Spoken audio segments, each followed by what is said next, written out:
Hey, what's going on? We are live. Wow. I was just about to complain how it never goes live when it says it's going live.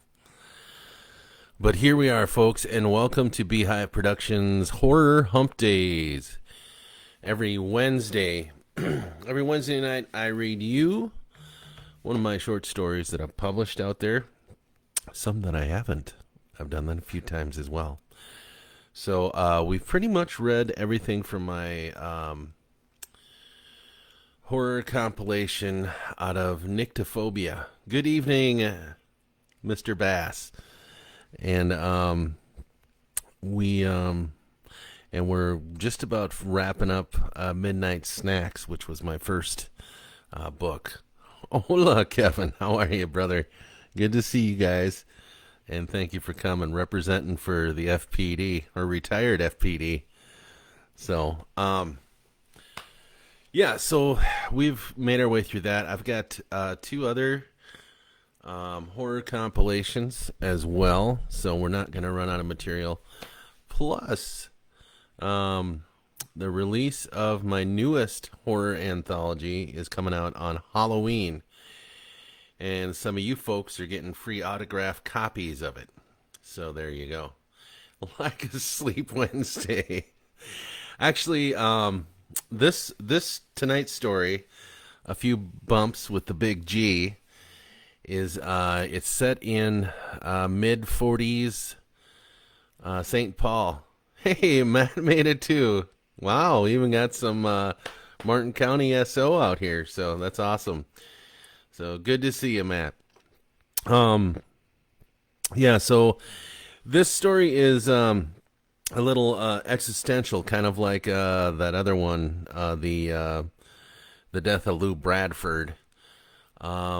This one is, it's, I don't know. I can't really say anything about it or I'll ruin kind of the plot twist on it. But it's set in the 1940s, St. Paul. And this man, Mr. Delaney, has suffered some loss. He's lost his wife and daughter. And he blames the Big G for it. And the Big G is kind of a mob boss type of character that people kind of fear and respect. So, anyhow, without further ado, I'm going to jump into the story. And then afterwards we'll talk about stuff. So there we go.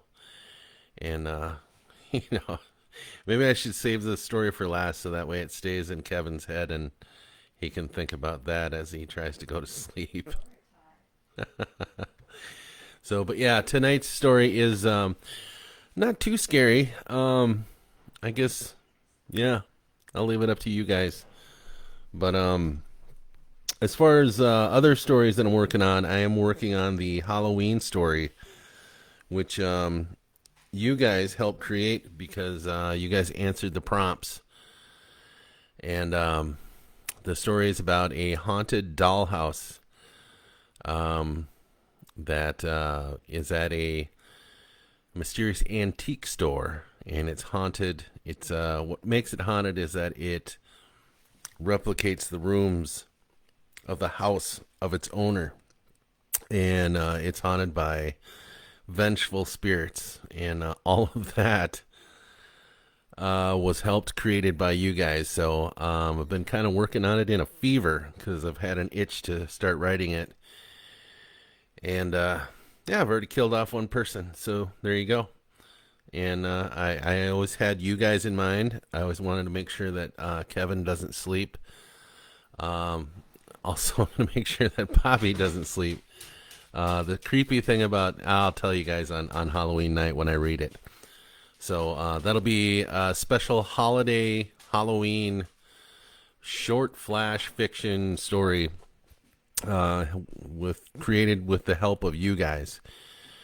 So I look forward to reading it to you guys. I also look forward to releasing my new book, Thin Spots, on Halloween as well. It's currently right now it is in you can pre-order it on Kindle And it is $12.99 on Kindle, and it'll be $17.99 in paperback. And that'll be available also on Halloween. It's a little pricier than most of my other books because, well, it's like 700 something pages. So, yeah, it's a thick one. So this one was the last one I wrote, Pavor Nocturnus. That one's pretty thick, and this one is 480 pages. So the new one coming out is a couple hundred more pages of horror. So I didn't expect it to be that long, but I'm starting to get wordy with my stories. So yeah, that's what I got going on. So without further ado, it's kind of chilly out today or tonight. So I'm a little cold. Fingertips are cold. And so I'm drinking coffee, which I pretty much always drink coffee when I'm with you guys. So if you got something to sip, have a seat, and let's dive in. Let's go back in time to 1945 in St. Paul, Minnesota. While Steph just tears all the dishes out of the cupboard. All right, here we go. A few bumps with the big G. You, wanted to see me? Said the big G as he sat down beside him, belly up at the bar. Rodney looked over at him. The big G wasn't at all what he expected. Black curly hair slicked back with pomade. He had on a white dress shirt with a thin black tie, a pinstripe coat with matching pants. The bartender came over. What do you have, buddy? The big G looked at the liquor selection. I'll take Manhattan, no ice. So, the big G drinks Manhattans, Rodney thinks to himself with a grin, and then he tells the bartender, Top me off here, will ya? The bartender hesitates, knowing how drunk Rodney Delaney is already, and then he looks at the big G. Double malt scotch, isn't it, Mr. Delaney? The big G asks. Yep, Rodney answers. Big G nods and the bartender pours it full. After his sip, Rodney looks over at Big G. Are you really? I mean, are you? I am, Big G confirms. Now, what is it you needed to talk to me about, Mr. Delaney? Get the fuck out of here, Rodney laughs. You're no more the Big G than I am St. Patrick. Get out, you frickin' moke. The room gets quiet, and the bartender tenses up. The Big G looks up at him and winks, and everyone returns to business as usual. I really don't have time for these games, Rodney. The Big G looks at his watch. I do have other appointments today. Oh, I'm sure you do. You're like Santa Claus, ain't ya? You have 30 seconds, Mr. Delaney. Otherwise, I need to move on to my next appointment. The Big G raised his glass to his lips, and Rodney watched the Manhattan drift into his mouth. He wasn't sure if he had enough liquid courage to speak out to the Big G and say what was on his mind. Not everyone got an audience with the Big G, and he only had a few seconds left. Time's up, Mr. Delaney, the Big G said as he put his glass down on the bar. Maybe next time I visit, you won't beat around the bush with this sideways anger. As the Big G stood up from his bar stool, Rodney Delaney grabbed him by his pinstripe suit coat. Hold on, he shouted, his face red with rage and liquor. You gave me 47 years of misery, and then give me 30 seconds to talk about it? You've got a lot of fucking nerve. The Big G stopped as well as everyone else in the bar. A smile came to the corner of his lips, and you could hear sighs of relief throughout. He turned towards Rodney and sat back down. The bartender looked at him. The Big G nodded and was poured another Manhattan. He pulled out a cigarette from his breast pocket and lit it, blew out a plume of smoke and stared into Rodney's face. 47 years, Mr. Delaney? He asked with that smile still caught on the corner of his mouth. That's a bit of an exaggeration, isn't it? Give or take, he spat. I've had nothing but hell and misery. Mr. Delaney, Rodney, did you, not have good parents? Well, yes, they provided for me, but they used to fight sometimes. Sure, I had a nice home. We did family vacations, but my dad used to hit me, and my mother all the time. He had a short fuse, and sometimes I thought he'd kill my mother. Then when mother found out he was cheating on her, she lost her mind. She just fucking lost it. And I was just a kid, and I didn't know what to do. So in a way, your dad taught you a valuable lesson, the Big G said calmly. A lesson? Rodney's anger started to flow again. How is beating the shit out of me and my mother teaching me a lesson? Spare the rod, spoil the child? Is that your almighty wisdom? Well, he taught you how not to be a father and how not to be a husband. Well, because you were a good father, and you were a good husband, weren't you? Well, that's the key word there, ain't it? Anger and calm were playing on a seesaw of his heart. Now hurt came to play. I was a good father. I was a good husband. A lump in his throat coagulated, and he started to sob. After a bit, he wiped his eyes and drew his handkerchief from his back pocket and blew his nose. He looked around at the bar and then bitterly at the Big G. You fucking bastard, he said under his breath.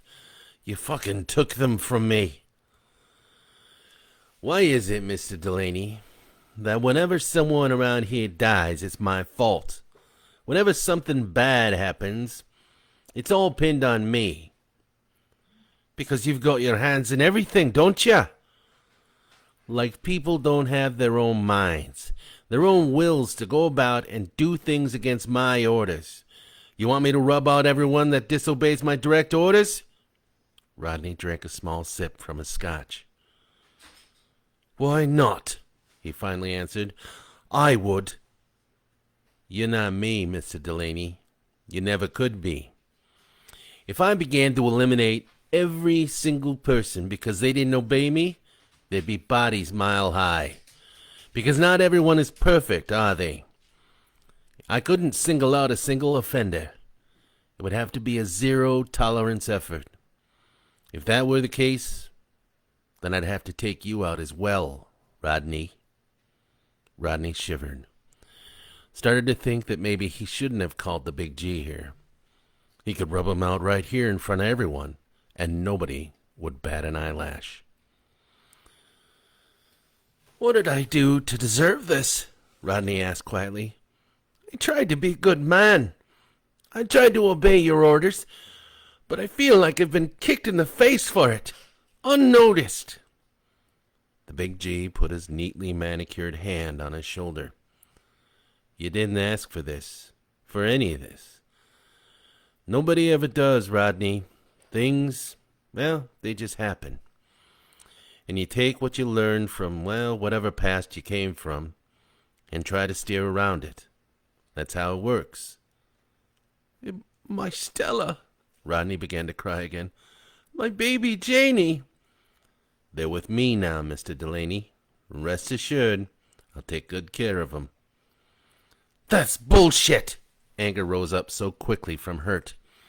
I need them. Why do you need them for?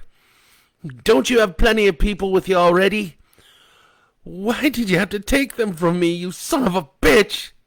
With that, Rodney cocked his calloused fist back and released it into the Big G's face. Big G landed on the floor, and the bar patrons stood from their tables looking on in horror. "I'll kill you, you fucking bastard!" He landed a kick to the Big G's ribs. "You can't kill me, Mr. Delaney," the Big G spoke calmly. He did not attempt to fight back, nor did he attempt to stop Rodney from his assault. Rodney grabbed a nearby beer bottle and broke it on the lip of the bar, and then started stabbing the Big G in the neck with the jagged edges. Blood spurted out, and a crimson stain bloomed on the neatly starched collar of the Big G's white shirt. "Get up!" Rodney shouted. "Get up, you son of a bitch! Fight me!" The Big G only sat up, dabbed his finger on his collar, and assessed the blood on his fingertips. "I'm not gonna fight you, Rodney. Just let it out." Rodney grabbed him by his gored shirt collar and stood him up. He went forward with his forehead into the bridge of the Big G's nose. Over and over again. After the first two, his nose snapped and spurted blood from his nostrils. He cocked another haymaker and let it flow right into the jaw of the Big G. A couple of teeth jettisoned from his mouth, and his jaw looked unhinged. He grabbed a bar stool and pummeled the Big G over the head with it. The Big G went down. The bar stool broke apart, and Rodney found that all he had was a busted leg from it. He beat the Big G repeatedly with the leg over and over again. He was sobbing as he struck him. It was relentless. The others around only stood there with mouths agape, waiting for some sort of retribution from the Big G. But the Big G only laid there, still on the ground, while being pummeled by this madman who couldn't seem to stop the bludgeoning insanity that let loose within him. He was crying out, cursing the air, spitting on the Big G. And finally, he stopped. He collapsed onto the ground, gasping for breath. His knuckles hurt, and his head throbbed. But most of all, guilt welled up inside of him, like a wave of stomach flu. "What have I done?" He finally sobered and realized what he was doing. "Oh, shit! Oh, shit!" He sat up and looked at the Big G, who lay prostrate on the floor.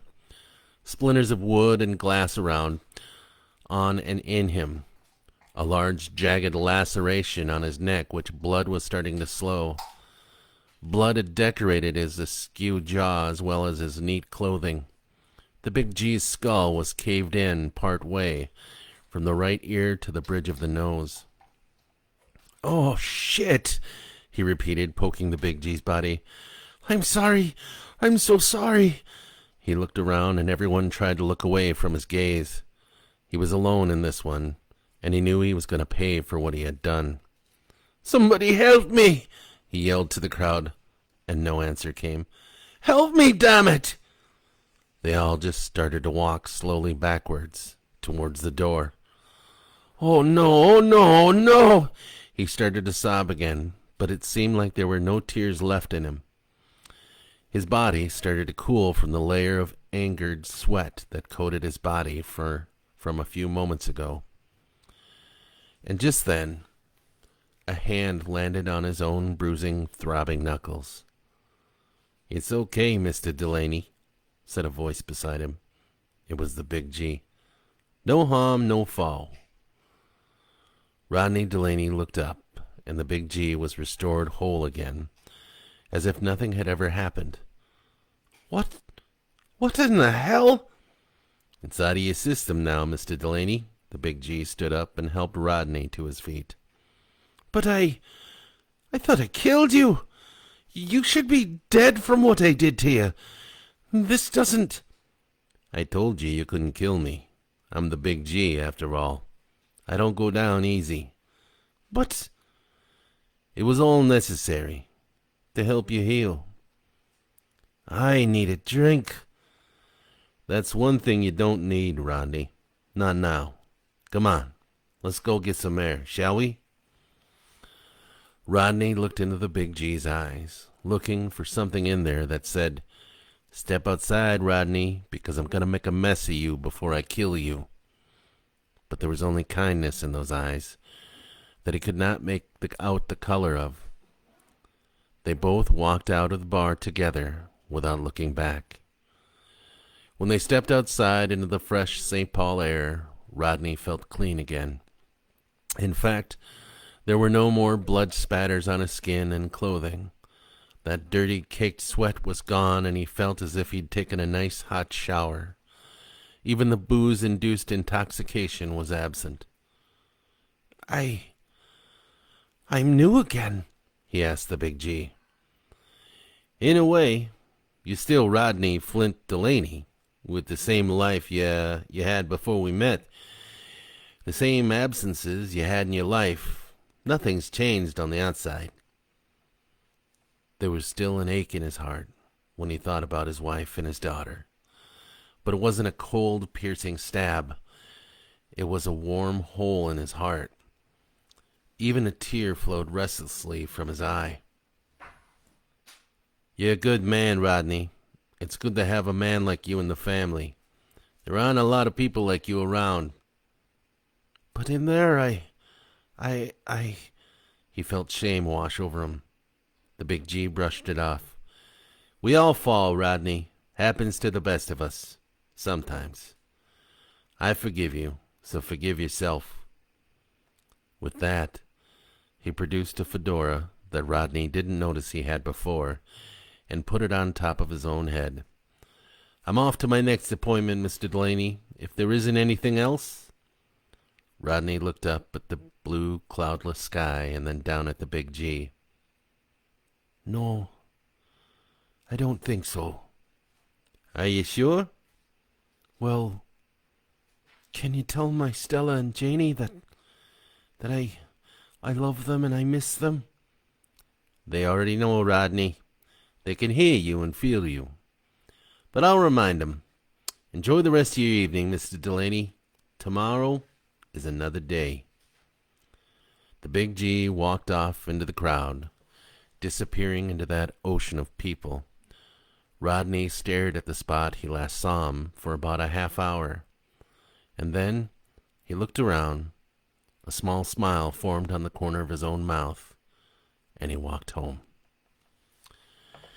And that, my friends, is the end of A Few Bumps with the Big G. So, I think there's 2 more stories left in Midnight Snacks. One of them is one that I've already read to you guys last year for the Christmas special that we did, or holiday special, called The Anti-Claus is Coming to Town. But I do think I'm going to read that one to you guys again. Just because in the new book, Thin Spots, I wrote a short story about the origin of the Anti-Claus. And I do think it's important for a certain Bobby Paulson to hear that story. So, yeah, I'll be reading that to you guys probably next week. Yeah. So, and at any rate, yeah, so that's the story. I'm glad you liked it, Shannon. How that story came about was, I was dealing with grief myself in my own life, and I didn't. They always talk about some people say there's 4 stages of grief, other people say there's 7 stages of grief, and I think most guys can relate to this. The way I dealt, my stages were just anger and depression, and yeah, and I had nobody to take it out on, and I pictured myself having a Lieutenant Dan moment with the Big G upstairs, and I imagined it being in a little speakeasy in the mid-40s for some reason, and yeah, and I figured that's what would happen at any rate. So, but yeah, that is that. So, yeah. So anyhow, the new book, Thin Spots, is available Halloween night. I'm working on the Halloween night story for the Halloween special, and all. I guess wow, all that is happening next week. So we've got tunes for Tuesday. I haven't got the artist picked out yet, but we got tunes for Tuesday on Tuesday, and we've got Horror Hump Days next week, where we will be doing the Anti Claus is Coming to Town. And then Thursday will be, on Halloween night, will be the short story that you guys helped create. And I'll be reading that to you. And that will be at 8 o'clock as well. I try to keep everything at 8 because we have some listeners in time zones that are hour behind us or an hour ahead of us, something like that. We've got New Zealand, which is 17 hours ahead of us. And so, yeah, there's just different time zones, and 8 o'clock seems to work out just right for me and for you folks as well. So, thank you guys a lot for always showing up here. Facebook is giving me kudos for content coming out each week. So, which surprises me because I've kind of slowed down on the content after I got injured. But yeah, we'll have to keep it going. I'm still looking around for some software to be able to do, go back to doing What's Buzzing at the Hive, where I interview other people that do creative stuff in music, art, etc., etc. That was one of my favorite things to do, and I'd like to get back into it. So it's a software hunt again. The only problem is that a lot of these things cost money, and if I was making money from here, I could direct it towards stuff like that. So yeah, I'll figure it out somehow. I did get something new, which is this little guy here. I bought it from my son-in-law. And it's a Yamaha AG03, and it's a sound mixer. And you can put your mics and instruments and everything through here and run it through the computer. And you've got total reverb and all that stuff. And I can play guitar through here and everything else. So you can play the recorder, Kevin, even. So I think it'll be good for Tunes for Tuesday, especially. But also works out to where I can hook up another mic to this, and if I can't find software where I can remotely talk to people, I'll just interview them here. There's also been talk about moving the b.hive production studios to a remote location somewhere in the city of Winthrop.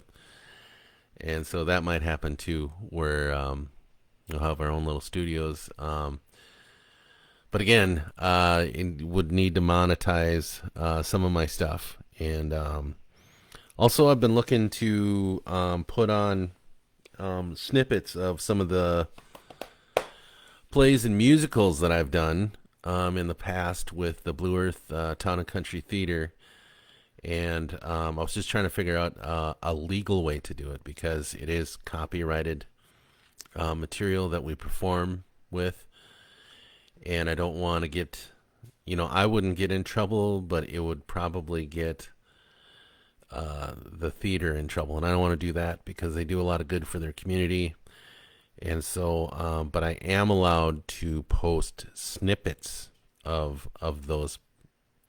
So it's just a matter of me taking some time and editing the recordings I have of that. So that's coming down the line. So there's all kinds of stuff that I want to do. There's also some community things that I want to do with b.hive Productions, and that is basically to help promote some of the businesses we have in town, and then possibly that can grow into having more businesses in the surrounding areas. Another thing I want to do is I want to put together an art festival for Winthrop.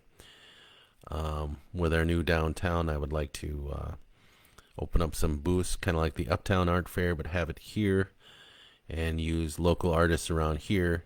And I've gotten a pretty good feedback from them, from other artists out there that haven't really had a whole lot of say, or people don't really know about their artwork. And so we get them some booths that they can rent out, and I'd like to get like a flatbed stage out there on the main street, and let local musicians come and jam if they want to come and jam to get known. I'll have a booth there to sell my books, and also it also promotes the new businesses that are in town, and the current businesses that are in town. So maybe get a food truck out there, maybe a beer and wine truck or whatever. I would like to draw people from out of town to come here and spend their money here in town. So, but again, I got to go through and talk to probably city council, probably chamber of commerce, probably economic development board, and all kinds of red tape stuff. And I need to figure out what I all need for this thing, and what it costs. I know there's some grants out there and stuff. So anyhow, that's kind of my big, huge thing that I want to work on. But other than that, yeah, that's what we're doing. I think I might try to book a small acoustic gig at Whitwart again in the city of Gibbon. It's a pretty cool venue. Chad, who owns it, he's very pro music and very pro local music. So he bought the bank next door and turned that into a huge music venue, kind of like a mini First Avenue. There's like a stage there and everything, and then he's got a liquor license to sell liquor there, and he's got a microbrewery on the other side. And I know the microbrewery he does like has local musicians come out and play, and yeah, I mean I've done a few gigs out there, and it's a pretty good vibe there, so it's fun. So I'd like to do something out there, just to get out there and play again, now that I have the use of my hand again. So there's that. And I know we have we got a gig in January again. I don't have the details of that, but the Eagle Lake Band, as a band, we've got a gig at the end of January here in Winthrop. So, but yeah, we got to get active with the band again and getting the guys together to jam. That's always a challenge, especially with holidays coming up. It's almost going to be near impossible to get everybody together. But, we got to make it happen. So anyhow, I'm going to end this tonight a little early. It's only 8:30, and you've only been doing this for a half hour. Usually I take you guys around for an hour. But it was kind of a short story. So next week's story is going to be a little long. And, of course, the Halloween story is probably going to be pretty long. It already is. So you're going to hear me a lot next week. So I guess I'm giving you guys a little bit of a break. So, and I hope tonight's story didn't scare you too much, Kevin. So it's good to have some retired law enforcement here in the house at the Hive. So, and it's good to see you guys. I do. I miss you guys. I miss the people that I used to work with. You're a pretty good group of dudes. So, anyhow, thanks again, you guys, and we will see you next week. Those of you who are getting gifted a autograph signed a copy of the new book, I have ordered them already for you guys, and according to Amazon, they should be here on Halloween. So yeah, so we'll have them then, and then I will either send them out to you or I will bring them to you. I think there's 5 of them, 5 of you guys that are getting them. So, and then after that, I don't know, maybe we'll have another contest or something. We'll gift one out. So, in the meantime, you guys have a great weekend coming up, and I will see you guys on Tuesday, maybe Sunday. if you guys do the coffee with friends thing. If not, enjoy yourselves. Thanks again for stopping out. Love all of you because you guys always show up. You guys are pretty loyal and dependable. So, all right, love you. Mwah. Peace out, and I'm not gonna clap, Kevin. All right. All right, you take care too, Shannon. Have a good night, Kev. And good night to Matt. It was great to see you, man. I didn't expect to see you here, but that's awesome that I saw you. I know we've talked on the TikTok, but yeah, it's good to see you here. All right, I'm out of here. Have a good night. I'm hungry. The girlfriend's hungry. We're all hungry, so let's eat. All right, peace and a bottle of hair grease.